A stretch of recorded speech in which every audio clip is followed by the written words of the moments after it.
So what's going on, guys? My name is Mr. Dalek JD, and in this video we are going to be talking about Infinite Warfare Zombies DLC 4. Now you're probably thinking, what the hell? Attack of the Radioactive thing's not even been out for a week, and you're already talking about DLC 4? Well, we got a really cool cutscene for the ending of this Easter egg, and it leads into hinting for what we can expect with the final DLC from Infinite Warfare. And to be honest, this has got me really excited. I feel like all the previous end cutscenes didn't really give that much excitement for the next map, but this really has got me excited. Now, we probably won't hear any information about DLC 4 for a minimum of a month, but we could expect it to release end of August/September, just like it did with Black Ops 3 last year. But to recap, just in case you haven't seen the cutscene, I'll play it, and then we'll talk about what it could mean.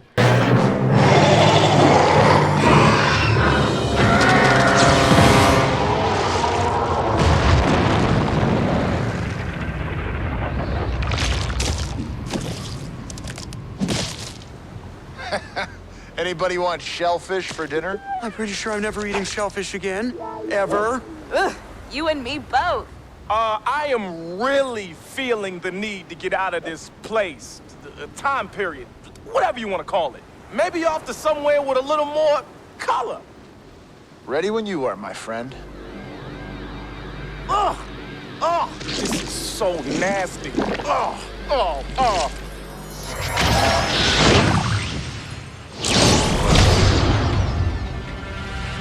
Oh, shit. If you guys thought the zombies were bad. What is it? Some kind of big... Shut up, AJ! What? What did I say?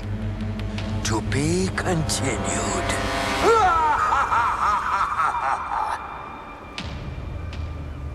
There we have it. We're clearly going into space in DLC 4, which I'm honestly really excited because it's somewhere that we've not seen yet within the zombies universe of Infinite Warfare. Now, what is the most important thing to note when we're trying to work out exactly what we might expect with this DLC is the fact that we're not in a film anymore. This is taking place in some sort of time period where our characters are back as themselves, flying in a spaceship in space. We don't know the exact year that our characters initially went and met up for that audition in that Willard Wyler theatre, but they travelled throughout loads of different time periods which were all films, but this clearly doesn't look like a film, at least from my opinion. Now, with every end cutscene, it shows a brief snippet of where our characters are next, showing a small teaser of the actual map itself. So the next map's going to start out with our characters flying in a spaceship, and the map could probably start with our characters flying this ship into a planet and then getting off and starting from there. But the big thing that everyone has been talking about is the big fact that Extinction is going to be featured within the next map. Now, we're not talking about a brand new Extinction map per se, but we listened to Poindexter, who mentions if you thought zombies were bad, that gives off the impression that we may see more than just zombies, and a lot of people have been wanting this, and this could be Extinction. Now, we have quite a few Easter eggs inside of Attack of the Radioactive thing, which I want to point out as well, which really helps balance the argument for Extinction being in the next map. Now, since this game came out, a lot of people have been tweeting Lee Ross and Infinity Ward saying that they wish they never made zombies and that they wish they brought Extinction back. This is a tweet from the 18th of January 2017 where Lee Ross replied saying, "Who says we dropped them?" There's plenty of other tweets by Lee where he's mentioned this, which basically means that they haven't dropped Extinction, we've just not seen it yet, and this is the final map, we've got to see it with the space theme. Now, not only are there major Easter eggs towards Extinction in Attack of the Radioactive thing, but there's been Easter eggs throughout all of these Infinite Warfare Zombies maps, even with Zombies in Spaceland. Inside of the arcade, you notice that there is a game called Cryptid Attack, and you know what are Extinction based on? It's based on the alien cryptids. Also dealt with an alien boss fight, which not necessarily is a cryptid, but if you look at the alien and then look at the ancestor cryptid, which we fought in the final Extinction map Exodus, they look incredibly similar, and I wouldn't even be surprised if Infinity Ward used the same model for both the alien boss as well as the Exodus ancestor, but maybe there is supposed to be a comparison and we're supposed to realize this. And if you notice on Attack of the Radioactive thing, when you're shooting at the Krogs and you shoot the armor that they have, you get the exact same symbol as you did in Extinction for shooting the rhino. And even better still, outside of the beachside market, that open area where you have the market, you have the garage, it just reminds me a lot of the first map, Point of Contact. You even have that sign which looks very reminiscent of the first opening section of that Extinction map. But here's where things get really juicy, because if you come into Elvira's studio and you come to where you can change the filter color, behind you're going to notice quite a few bits of film reel, and there are loads of film reels related to Extinction, meaning that Extinction itself, all those maps, all that we played, were individual films. We have film reels for Point of Contact, Nightfall, and Exodus, and even Willard Wyler himself mentions sometimes to Elvira that if she doesn't shut up, then he'll send her to Nightfall, which is one of the Extinction maps. So it's clear now that Extinction was just a complete saga of films by Willard Wyler, which in itself is mind-blowing, because I don't think they quite planned this, but this is a huge revelation, as it's something we've not realized for years, and it might make us look at Extinction differently from here on out. Now, I did mention that with our characters not being in roles anymore, it seems they're not in a film, but there's a good chance that this cutscene that we get for this next map could start with our characters being as themselves, and then being put back into another film where they've really got to fight their way to get out of it, and they do manage to make out of it, or we just stay where we're not in a film anymore. But I can imagine that in real life, things would get really bad for Willard Wyler, as he wouldn't really exactly be in control with all of these events. But what if, with his Extinction films, or whatever he's done, something's gone wrong and has pulled all of his creations into the real life? That would be an insane twist. That would be an incredible twist. We know that with DLC 4 there's going to be some sort of cross-map super Easter egg, as every piece of Soul Key is being tracked, and how insane would it be to have to revisit all the maps, and you'd have to revisit them in their film version. Then imagine if during the Easter egg quest for DLC 4 we get brought into little snippets of each film as they could be brought into real life. That would be absolutely insane. But it seems from Point Dexter we are not only going to deal with zombies, but there's going to be something entirely different, and I really do think that we could see the cryptid aliens. And what could happen, and some people have speculated,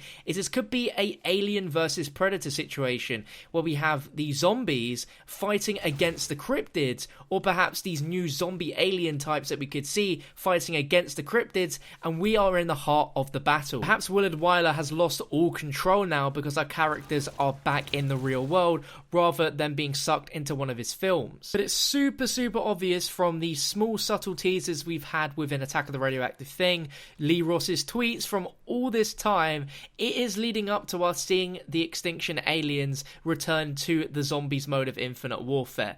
Now, looking at the Extinction timeline throughout all of that, which we now realize is a film, is spanning between 2015 and 2018. So when our characters teleport in, they're going to be in the present day, flying in that spaceship in space. We can expect some pretty modern sounds for this type of era, but also bear in mind we're going to be in space, and I don't know exactly what sort of music you'd hear if you are in space, if you'd hear any at all. Now, since Extinction is now a film, and it seems like we're not in a film, it's hard to point exactly how the Extinction aliens are going to work within how we're going to see them, if we're going to be popped within the timeline of the Extinction story from Call of Duty Ghosts. But to remind you of what happened, as the saga ended nearly 4 years ago now, and the story wasn't very obvious, what happened was in February 24th, 2018, CIF Team 1 reaches this Exodus facility and restores the power grid. So that's who we were playing as.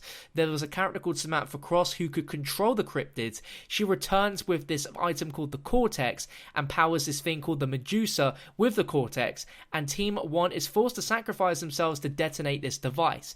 Now, what this device does is it's supposed to basically destroy all of the aliens that were going to be in the world, and there is a special spacecraft which reaches a low Earth orbit power station which allows a few people to survive the apocalypse. But this bomb was let off to essentially destroy all of humanity, but also to wipe out all of the cryptids as well, causing their extinction. Now, I don't know if this is just me, but it's unclear to tell if using that bomb and detonating it destroyed not only the cryptids and human life itself, but with that ending, we see the character Samantha Cross willingly placed into a replica beacon amplifier, which will allow her powers to be amplified, intended tending to make humanity's difference between survival and extinction, but there are still pockets of resistance in Europe and Asia which continue to fight the cryptids, which means obviously it didn't wipe out all of them. And we could be thrown into the mix right at that point, or there could be something entirely different which Infinity Ward haven't yet introduced story-wise,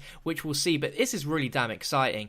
And if you guys didn't already recognize whilst I was explaining that, you hear words like the Medusa device, which you obviously hear a lot and we have as some sort of item we can use within Zombies in Spaceland. You also had the arcane core attachment to your weapon, which was a attachment called the Arc inside of Extinction, which made your gun more powerful with an elemental enhancement, just like in Spaceland. So really, Extinction and Infinite Warfare Zombies are more similar than we initially realized, and it's all tying together really nicely. And I'm super excited because I wanted to see Extinction, I'm not gonna lie. When I heard there were zombies, I was happy because Extinction is a very linear experience. It's something which is very samey, while Zombies is completely just ridiculous, and you can do whatever you want and it's different every time you play. So I'm happy that we are still going to see Extinction continue in some way, but via zombies instead. It's awesome. But let me know what you think down below in the comment section. What do you think is going to happen with this storyline? Are you excited to see Extinction return in somewhat of a big way in the next DLC? As soon as we hear more info, I'll be sure to update you guys. I'm sure there's quite a lot of you which aren't necessarily that interested in hearing about Infinite Warfare Zombies DLC, but to me, hearing that Extinction might be coming back is enough to get me excited, and this is the first time throughout the DLC season where I'm honestly really excited to see what's coming next. Story seemed kind of lackluster up until this point, but honestly the ending cutscene really impressed me. The actual map itself is really damn good, surprisingly, and I really can't wait to see how this is going to play out. But thank you for watching. If you enjoyed, drop a thumbs up, make sure to subscribe, and I'll catch you next time.